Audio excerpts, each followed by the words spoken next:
People wonder why the Germans didn't just give up when it became clear as day that they were going to lose, and lose big. And the last year of the war was not simply insanity, but can be understood in knowing that the order that came down from Himmler in the fall of 1944 to stop the mass murder of Jews was not only because the Americans were winning, but because FDR had been re-elected and he was a friend of Stalin, and Himmler's order to stop the gas chambers was because Hitler was to be blamed for all the Jew murdering, while Himmler was to be hailed as the hero who had stopped the Holocaust. The Germans took all the people from the concentration camps and made them march around in circles all over the country, partly to show the German people that the guards were still in charge as they directed the starving people to march through German towns, and also because the camp guards had been given orders to take the prisoners somewhere, and all the orders were different and constantly changing. So big groups of skeleton people would walk around for weeks at gunpoint, only to end up somewhere that another group had just left, and then they would hit the road again and keep going someplace else, only to be told there was no room, and get commands to go to a new destination, while many were left behind dead in ditches. The Germans had always been so precise and careful, while these death marches in the last year of the war were confusing and pointless, and the orders must have been burned because no records were left behind to give any clues. And that final year of the war should have allowed prisoners to escape, but nobody got away as they marched around the countryside, while the local villagers shouted cruel things and spit at the walking skeletons and refused to bring them food or clothing. The cold, hard truth was that in the last year of the war in Germany, an escaped prisoner would have found no help from Germans, not just from the brainwashing they'd received, but because there was nobody left with any resources to spare in the true nightmare that was what it was to have become losers. Simon Wiesenthal said he survived for so long at the end because the SS needed camp prisoners to guard so they wouldn't be sent to the Eastern Front to fight Russians, and that they'd slowed down the exterminations for that reason, even before the orders had come down from Himmler to close the camps in the fall of 1944. The Americans would have the camp prisoners walk past rows of people to pick out the SS guards, and while some guards were beaten to death right away at Dachau by liberated prisoners, over 100 of the guards were taken out and shot against a wall by Americans. After the war, the Germans thought that the lack of prosecutions for Nazis proved their point that non-Germans were weak after all, just like all those incarcerated Jews who didn't fight back. Before Hitler's war, there were 3 million Jews in Poland and 3 million Jews in Russia, and 300,000 in the Baltic countries, and in the summer of 1941, well before things had begun to get bad in Germany, 200,000 people had died in mass shootings in the forests around Polish and Russian villages, and when the Americans marched in 4 years later, there were 30,000 unburied bodies left in the camps, dead people just laying around in big piles. If now someone were to ask me, do you repent for having been a National Socialist? I must answer no. I repent that my faith was misused on behalf of an evil cause. I repent every unexpiable crime committed in my and my comrades' names. I repent that the faith and unheard of self-sacrifice and devotion of German workers was betrayed by Hitler, but I do not repent, having loved my people above everything, that I rendered every sacrifice that I believed and hoped. In a French author I read a formula that consoled me. It is finer and better ardently to serve a great error than pettily to drudge for a petty truth. The Nazi Revolution, page 91. The Allies had continued to refuse to bomb the railroad tracks leading into the death camps by insisting that they had more important targets, but the truth was that the British needed the railroads intact in order to fight the Russians, and had been fastidious about picking targets that ensured the railway lines would keep functioning. When Ike marched the German townspeople right into the concentration camps to show them what had become of National Socialism, the German faces caught on film showed only townsfolk disgusted with the occupying forces for putting them through this ordeal and for forcing them to have to look at all these dead people. The townspeople are guardedly indignant in these films, looking at the camera operators as though they were puppets, unknowingly caught up in the Jewish conspiracy. There were reports of American soldiers mistreating Jews, and nobody knew if these were stories made up by Germans or by Americans sympathizing with the Nazis, and the U.S. government said they could not handle the amount of Jews who had survived the camps because in America there were already more than enough Jews. And there was still sympathy for Germany in America where there were more Germans than any other ethnic group. During the 1930s, the New York Police Department faced a whole new set of problems in law enforcement. Nothing in the civil service studies had prepared us for the particular kind of violence that was to stalk the streets, political violence. To try and cope with this new development, the department created the Undercover Squad. Members of this squad joined the German-American Bund, the Christian Front, and the Communist Party, then fed intelligence reports to the department. This was necessary and helpful, but in the final analysis, the question of peace in the streets had to be solved by the local precinct commanders and their staffs, and it soon became clear to me that the only way to keep these fanatics from terrorizing the city was by liberal use of the nightstick. LaGuardia was mayor of New York during most of this period, and it seemed to some of us cops that he spent most of his time conducting official investigations into alleged quote-unquote police brutality. It wasn't that LaGuardia was sympathetic to any political lunatic fringe. I think he just didn't like cops very much. Certainly he didn't understand the problem we had on the streets. The Kind of Guy I Am by Robert McAllister with Floyd Miller, New York, Popular Library, McGraw-Hill, 1957-1958, page 194-5. Now, it may be a perfectly peaceful meeting, and in that case we gotta let it run. But if the speakers begin to call for blood, incite to riot, we gotta break it up. We'll break it up all right, Captain, I said. Let me make this clear, Bob. I want the meeting dispersed. I don't want to fight if we can avoid it. Proceed along those lines. One more thing, Captain. News of this meeting is going to get around the neighborhood. I know what you mean.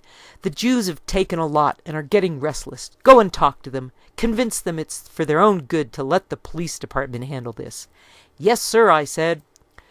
For the rest of that week I called on the rabbis and the social and business leaders. I admitted to them quite frankly that there were times when it looked like the department wasn't doing enough against the mobs, but I promised them it would be different this time. I won their support, and they promised that on this Saturday night they'd keep their people off the streets and away from the meeting. I was pleased by their confidence in me, of course, but there was still a large group of Jews not bound by this agreement, the Jewish gangsters. There was a key man in the precinct, a gonif named Little Izzy. He'd been part of the Rao mob until the syndicate took over, and was now a runner for Luciano. He sneered at me. You cops protecting them bastards? We're not protecting them. We're going to collar them Saturday, but we can't do the job if your mob shows up and starts a riot. My people took plenty from them. Look what's happening in Germany, what they're doing to my people there. It ain't gonna happen here in the Bronx, not without a fight. He grinned. Okay, McAllister, it's your show, but after Saturday, I ain't promising anything. After Saturday, things may be different. The mob began to collect on the corner at about 8 o'clock. It was surly, sadistic. It was bent on trouble. The mood was apparent at once. Let the gutters of New York run red with the blood of the Jew, Hartery screamed. His words were almost drowned by the mob's hysterical cries. At this moment, Captain Collins jumped up to the speaker's platform, pushed Hartery away from the mic, and held up his arms for silence. He announced, "The speaker is violating the statutes of the state of New York by inciting to riot. This meeting is therefore illegal and ordered adjourned. Please disperse quietly." There was a moment of stunned silence. Then a low, nasty rumble began to rise, like thunder after a flash of lightning. Then, before my eyes, Captain Collins disappeared. Hands reached out to grab his ankles and jerk him down from the platform. He was beneath the feet of the mob. There was an explosion inside my skull. Somebody had hit me with a lead pipe, and my knees went weak, and I began to sink to the pavement. I knew what fate awaited me there. I forced myself back upwards, flailing with my club. After a moment of blindness, my vision cleared, and in the grip of an icy rage, I went after my attackers. Within 10 minutes, the mob had been driven west on 141st Street and dispersed. I directed first aid and removal of the wounded, but there were many who crawled off into the night, preferring to nurse their own wounds rather than face arrest. We had the ringleaders. I had seen to that. "The mob is reforming, Captain." "Where?" Collins snapped. 139th Street. They've lit torches and are marching." "Follow them. As long as they keep on the move and don't molest anybody, let them march. Radio back their position every 3 minutes." We didn't have to wait long. "My God, Captain, they've laid siege to the station house. They've filled the entire block from curb to curb. They're waving their torches and shouting how they're going to take the prisoners away from us when we bring them in." I jumped into the white-topped police car and ordered the driver to the station house. As we approached the block in 138th Street, I saw the mob jammed solid, shouting and waving torches. As our car came into view, they set up a scream of hate. I said to the driver, "Turn on the siren and drive into them." His hands, knuckles white, gripped the wheel. "You mean—" "I mean that if they don't get out of the way, run them down." I repeated the order. "Run them down." The banshee cry of the siren split the night, and with a clash of gears, we drove down upon the mob. They held for a moment, thinking we'd stop. They shook their fists, their clubs, their faces distorted by torchlight, into something animal. They were beyond my understanding, beyond my pity or my hate.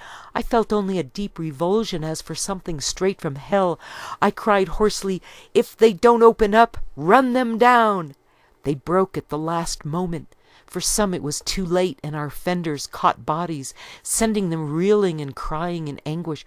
We skidded to a stop at the station house steps. I sprang to the top of them, my gun drawn. I turned to face the mob. "The first man who puts a foot on these steps gets a bullet right in the gut," I shouted. Captain Collins' car and the wagon with the prisoners had followed through the open lane and now pulled to a stop.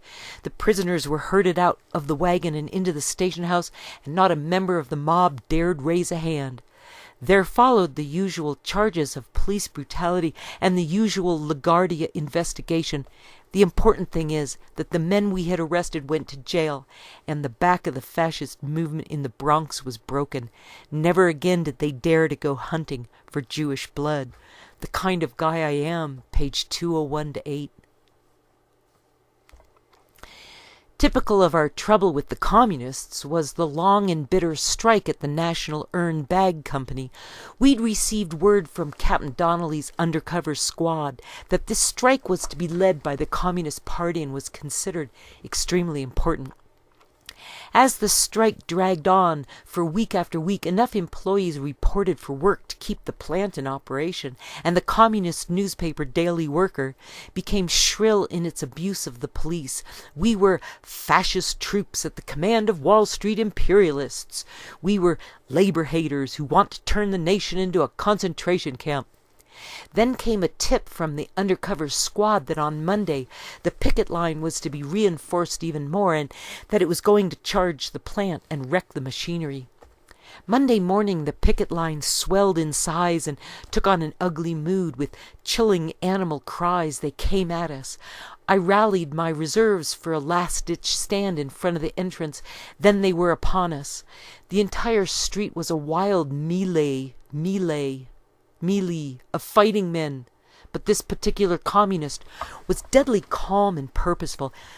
He made directly for my captain, and before Johnny Collins quite knew what was happening, he raked him with a vicious left left hook on the temple. Collins staggered backward, fell to one knee, then came raging back to drive the communist into the wall with a flurry of blows. At this point, a daily worker photographer appeared out of nowhere to snap a picture of a uniformed police captain slugging a quote-unquote helpless and innocent worker. I lunged forward and brought my nightstick down on the camera, knocking it to the ground. It was immediately destroyed by the mob. Then I rallied my remaining men, and inch by bloody inch we drove the rioters back across the street and reformed our line to hold them there. We captured about 10 of the leaders. The kind of guy I am, page 196 and 7. Before the 20th of July assassination attempt, 1,600 Germans had been dying every day, and after the 20th of July, 16,000 would die every day, and in his final week, Hitler was told that he could surrender to the Americans, but he'd come to understand that the Americans were not interested in stopping Stalin, especially because of FDR's communist New Deal. Hitler ordered General Wenck and General Steiner to hold back the Russians until Himmler's separate peace could be made, and there was also the possibility of the miracle of Goering convincing the Americans in Austria to join in the fight against Russia. But Steiner's army melted away, and Wenck was the only one left with his 12th Army, and in German, weichen means to yield, to give up. And on that last day, a German officer named Standartenführer de Grelle escaped from Berlin in a Volkswagen fueled by potato schnapps. 3 million Germans were missing in action, and 500,000 Germans had died in the Battle of Berlin alone. And FDR had not helped Stalin from some manifestation of socialist New Dealism, but because Hitler had designs on giving the American Southwest back to Mexico if they'd agreed to help Germany, and FDR also backed Stalin because the British wanted to put Otto back on the throne in Austria, and put Juan back on the throne in Spain, and put Umberto back on the throne as the King of Italy. The major war criminals would be put on trial at Nuremberg in November of 1945, and a dozen other prosecutions were held in the major concentration camps, and the Nuremberg trials produced death sentences that were quickly carried out before any insurgency could break them out of jail, and in the end, only 12 Nazis hung for war crimes, 7 went to jail, and 3 were allowed to walk free.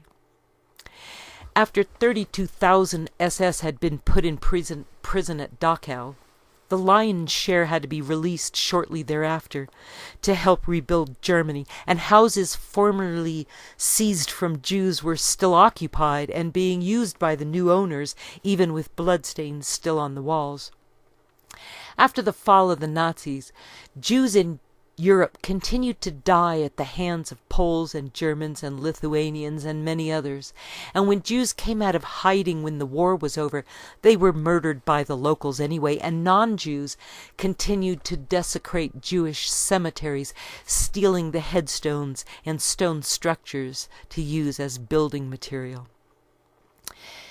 There had been 600,000 Jews in Germany before the war, and 125,000 of them were still alive when Hitler died. And after the war, over 90,000 of these left Germany, while the Jews remaining in the fatherland would not have been enough to populate a small American town, and they were still in danger for their very lives.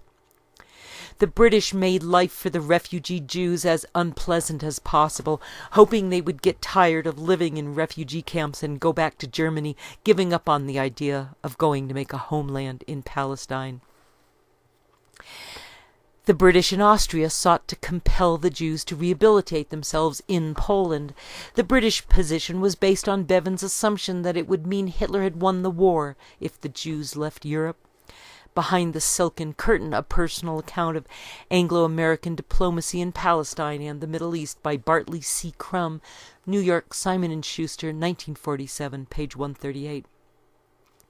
Further east in the Levant, patrols to prevent the landing of illegal immigrants in Palestine were a growing burden for the British Royal Navy. Often the appalling state of some of the hulks in which the Jewish survivors from concentration camps put to sea caused patrolling warship captains considerable anxiety. For the boarding parties who had to go on board the immigrant ships at sea, it was frequently a difficult and dangerous and always an emotionally distressing task. Up to March 1947, the Navy had intercepted 78 ships carrying some 70,000 illegal immigrants and escorted them into ports in Cyprus. A further 21 ships evaded the patrols. The decline of British sea power, page 3 to 4. Our problem here is clear, he said. We must get along with our Arab neighbors. We do get along with them. They get along with us. When we drilled our first well, the first to take water from us were the Arabs who lived nearby.